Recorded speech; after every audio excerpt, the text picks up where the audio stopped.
Praise the lord. ఇవాల్టి వాక్యం: నేను బ్రతుకు దినములన్నీయు కృపాక్షేమములే నా వెంట వచ్చును. చిరకాలము యెహోవ మందిరములో నేను నివాసము చేసేదను.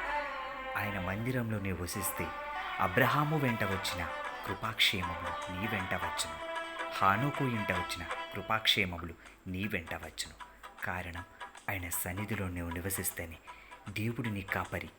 పచ్చికగల చోట్ల నిన్ను బ్రతకనిచ్చి శాంతిగా నెమ్మదిగా సేదతీర్చి తన మార్గంలో నిన్ను నడిపించును.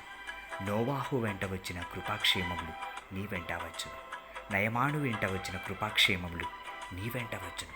నీ చుట్టూ భయంకరమైన శత్రు సైన్యమున్నా దేవుడు నిన్ను ఆదరించి నడిపించును. నీ శత్రువు ముందే నిన్ను హెచ్చించును. తృప్తిగా నిన్ను బ్రతకనిచ్చును. యాకోబు వెంట వచ్చిన కృపాక్షేమములు నీ వెంట వచ్చును. కారణం, ఆయన సన్నిధిలో నువ్వు గడిపే విధానం. యోసేపు వెంట వచ్చిన కృపాక్షేమములు నీ వెంట వచ్చును. ఇప్పుడు అప్పుడు కాదు, ఎప్పుడు ఆయన చెయ్యి పట్టి ఆయన మందిరంలో నమ్మకంగా ఉండు. దావీదు వెంట వచ్చిన కృపాక్షేమములు నీ వెంట వచ్చును. దానియేలు వెంట వచ్చిన కృపాక్షేమములు నీ వెంట వచ్చును. ఇట్టి నిండైన ఆశీర్వాదాలకి కారణం నువ్వు నడుచుకునే విధానం, ఆయన మందిరంలో నివసించే విధానం. అన్ని విషయాలలో మేలులతో దీవించనుగాక.